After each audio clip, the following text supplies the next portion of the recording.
Eu considero a questão da identidade linguística e cultural um aspecto fascinante da aquisição de línguas estrangeiras e da adaptação cultural.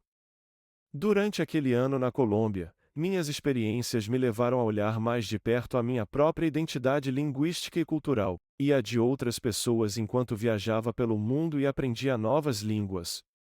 Nós temos um caleidoscópio de identidades, incluindo identidades sociais, nacionais, raciais, étnicas, de gênero e religiosas, que pode desvanecer-se em segundo plano ou vir à tona, dependendo da interação social em um determinado momento.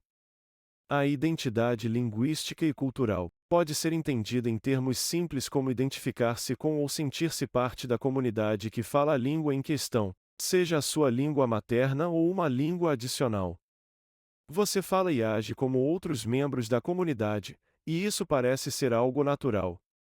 É possível desenvolver múltiplas identidades linguísticas e culturais ao longo da nossa vida. Algumas pessoas nascem e são criadas em famílias e ou comunidades multilingües e multiculturais. Mesmo em tais situações, pode haver diferenças significativas entre os indivíduos no desenvolvimento de proficiência nas línguas faladas em casa e ou na comunidade, e na adoção de diversos valores culturais, atitudes, crenças e comportamentos. A língua é um aspecto fundamental da identidade cultural, portanto, o grau em que se desenvolve a competência linguística afeta a força da identidade cultural. Os filhos de imigrantes que falam sua língua de herança experimentam muito mais, em sua vida diária, a cultura de herança do que as crianças que não a falam. A perda da língua de herança entre as crianças imigrantes às vezes leva à incapacidade dos pais de se socializar com seus filhos, à desunião familiar e até mesmo à violência doméstica.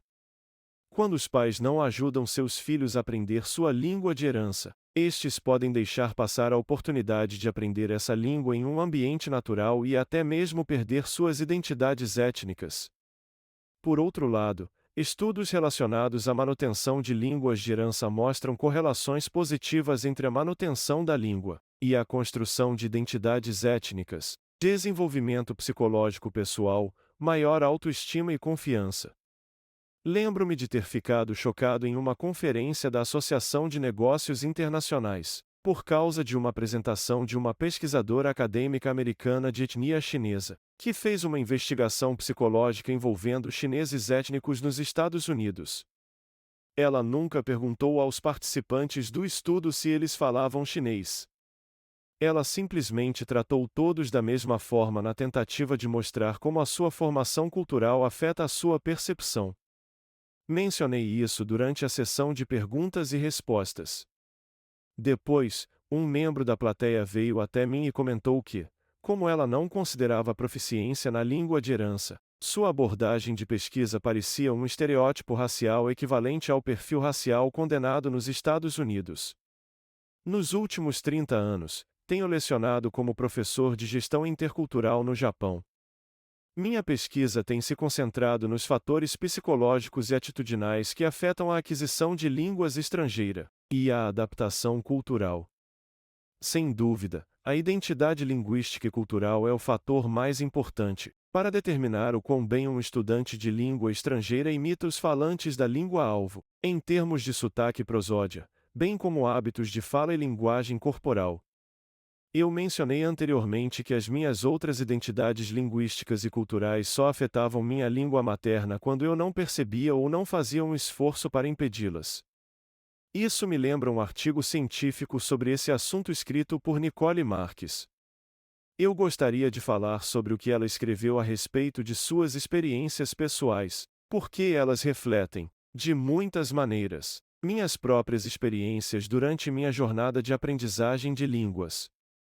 Como uma canadense cuja língua materna é o inglês, ela explora a construção de sua identidade linguística e cultural alemã durante sua permanência de 3 anos na Alemanha. No início, ela tentou evitar que as pessoas pensassem que ela era americana por causa de seu sotaque quando falava alemão. Ela ainda não era capaz de imitar os falantes locais de alemão o suficiente para passar essa impressão, e como já tinha tido experiência com a aprendizagem do francês, ela falava alemão com traços de sotaque francófono. Uma das suas motivações era o fato de os estudantes franceses serem mais facilmente aceitos pelos habitantes locais do que os estudantes americanos. À medida que ela começou a imitar seus colegas locais em formas não linguísticas, como o estilo de se vestir e o comportamento social, ela progrediu no desenvolvimento de um sotaque alemão mais parecido com o de um nativo. Como disse Shakespeare, o mundo é um palco. E todos os homens e mulheres são meros atores.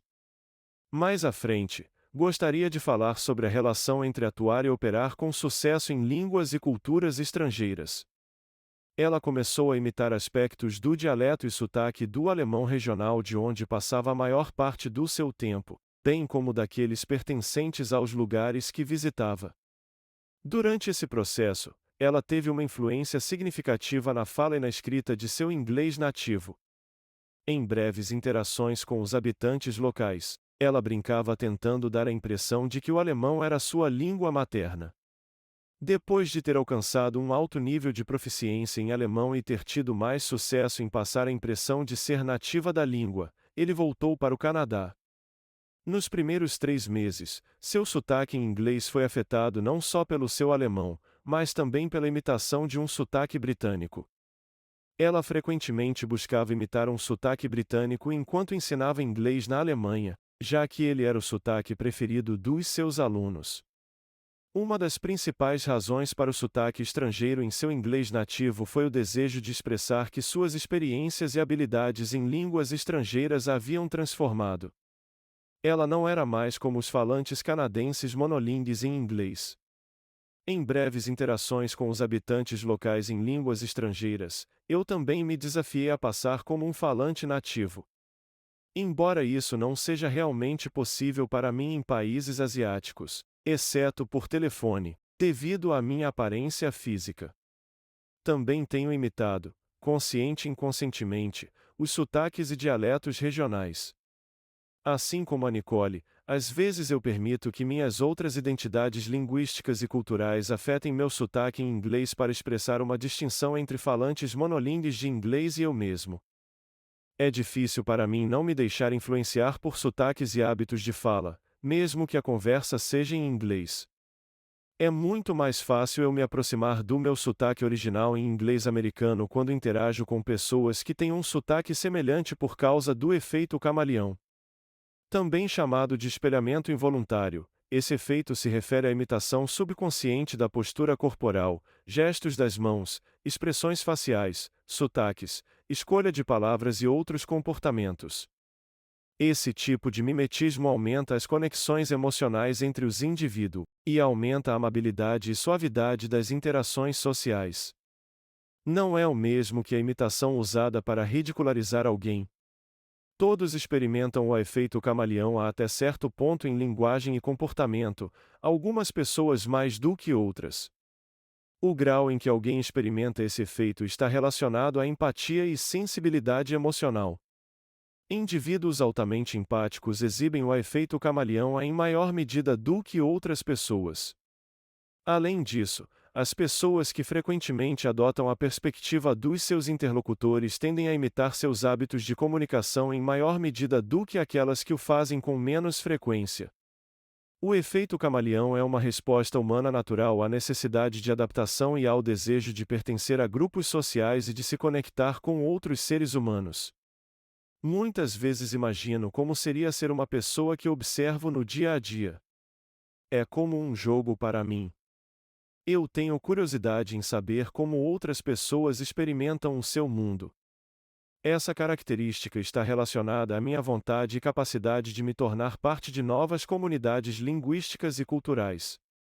Quanto mais me identifico com falantes nativos da língua que estou aprendendo, mais fácil é imitar seu sotaque e sua linguagem corporal. Essa identificação é uma forma de empatia. Os conceitos de identidade e empatia estão intimamente relacionados. Pense na frase a coloque-se no lugar do outro, que também poderíamos substituir por a ter empatia, sentir o que eles sentem ou a identificar-se com eles. Quando me sinto confortável imitando a linguagem corporal, é mais fácil imitar o sotaque. Assim, acredito que a aquisição intencional de línguas estrangeiras e a adaptação às culturas estrangeiras tendem a aumentar o potencial do efeito camaleão tanto nas formas verbais quanto nas não verbais. Isso faz parte do processo de transformação de um indivíduo se tornando multilingue e multicultural, ou seja, a construção de novas identidades linguísticas e culturais.